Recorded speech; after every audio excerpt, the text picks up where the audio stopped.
What's up, people? This is Nature Girl 30 here, and I'm sorry about my last review getting cut short.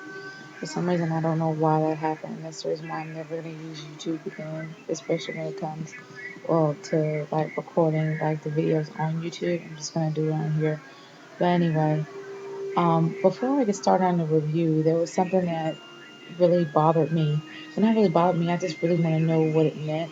Like every time Triple H comes out, he has those that Latin phrase that's up there. I think it's "vocare ad regnum," and when I looked it up, "vocare ad regnum," I think that meant I come to power or I'm called to power or something like that.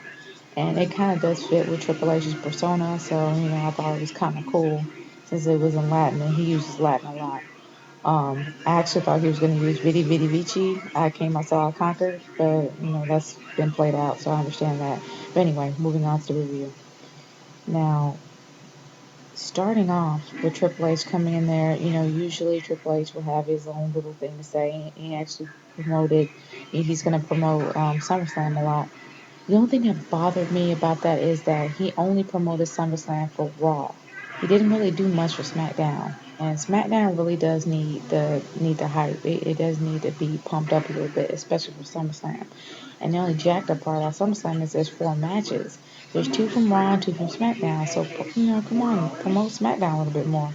But anyway, when Christian came in, good grief. When he became champion, yeah, I was really happy when he became champion the first time. When he got taken away from him, that kind of really sucked because it was only 2 days. But now that he has a lengthy title reign, he's becoming whinier and whinier and whinier and whinier. And Christian's better than that.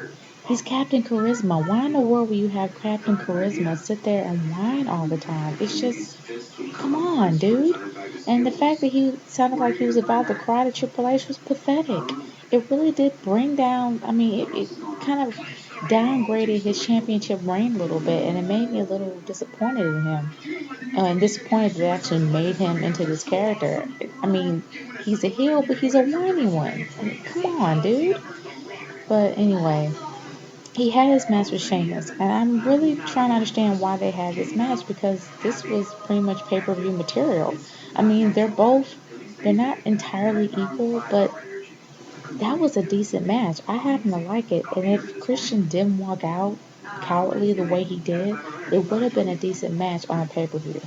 Sheamus versus Christian, and I honestly think that that would be a great feud to start.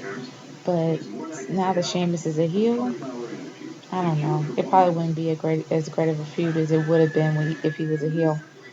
Um, the Divas division is starting to come up, and I'm really happy about that because Beth Phoenix and Natalya are definitely making themselves known, especially calling themselves DOD, Divas of Doom, or Divas of Destruction, or whatever it is. Either or, I think it's awesome. The real divas versus the model divas. I'm actually liking that whole storyline.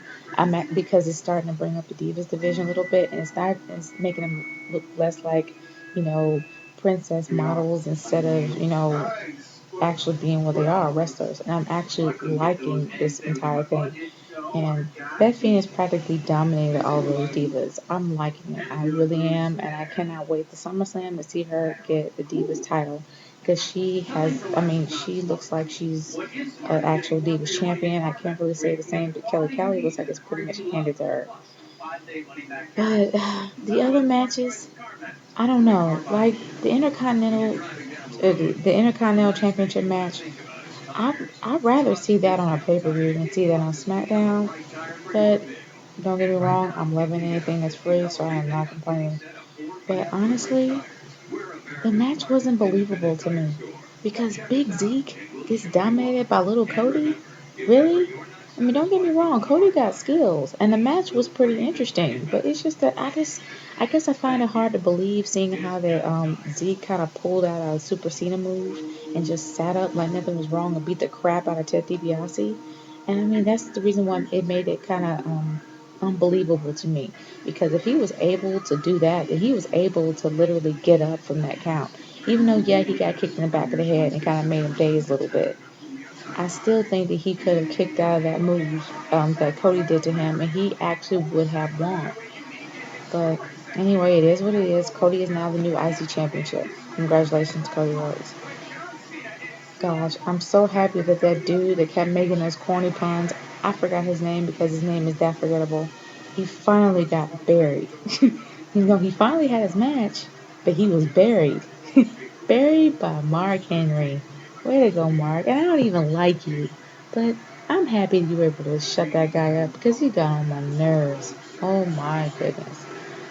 Now, Money in the Bank versus Money in the Bank. Alberto Del Rio versus Daniel Bryan. I actually like this match because they were two brawlers with great technical skills and great submission skills going after one another. I like that because they're excellent at submission moves. In my opinion, I think Daniel Bryan's becoming a lot more aggressive in the ring than he was the first time he started out, and I'm actually liking this Daniel Bryan. And I'm thinking that Daniel Bryan, seeing how that he is the type of guy that's like really honorable and that will come out and be like, look, I challenge you to this and I challenge you to that, and seeing how he's like straight edge, that kind of guy, clean, that kind of guy.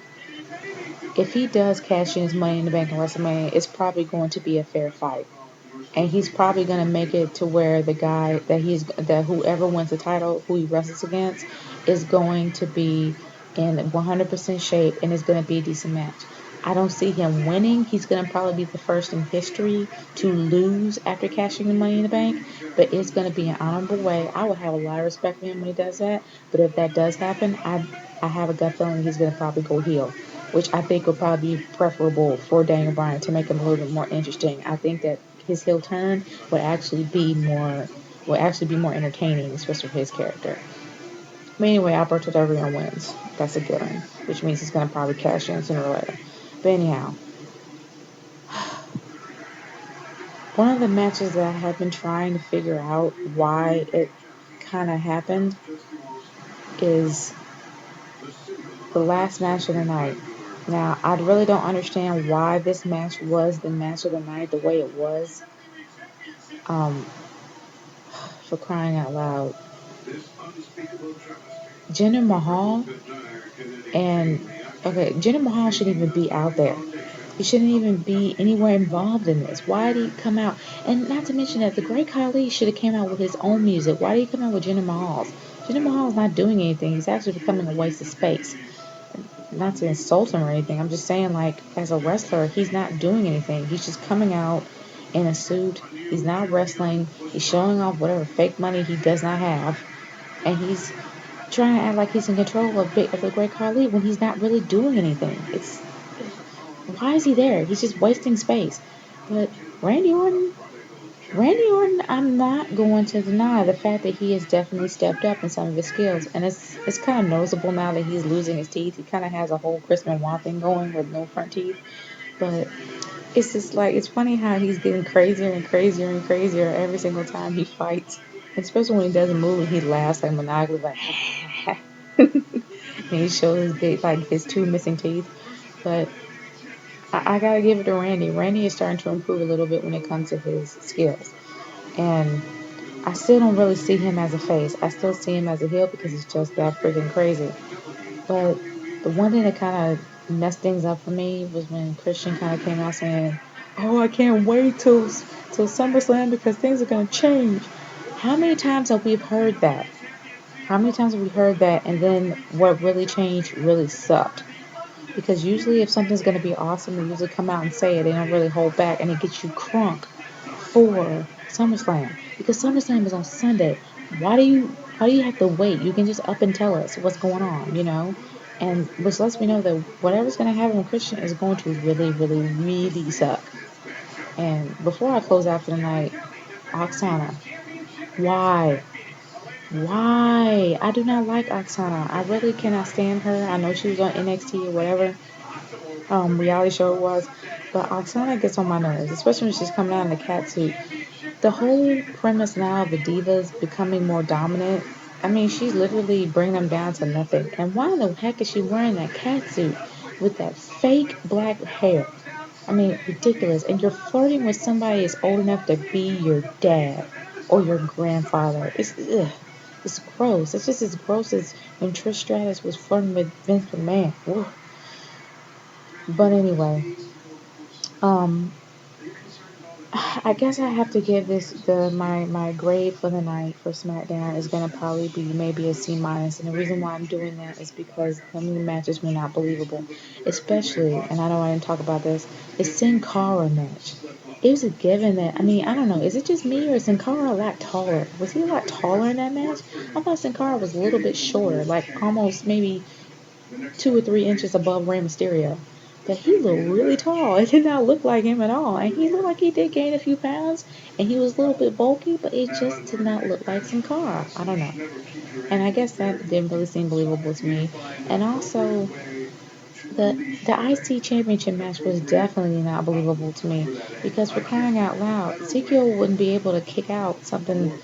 He would be able to kick out the move that Cody Rhodes did to him instead of like coming up at like Super Cena and just literally beating the crap out of Ted DiBiase. I still just didn't think that was believable. But anyway, and there was some matches that I couldn't understand. It happened like the Jinder Mahal. Why was he out there? It really didn't make any sense.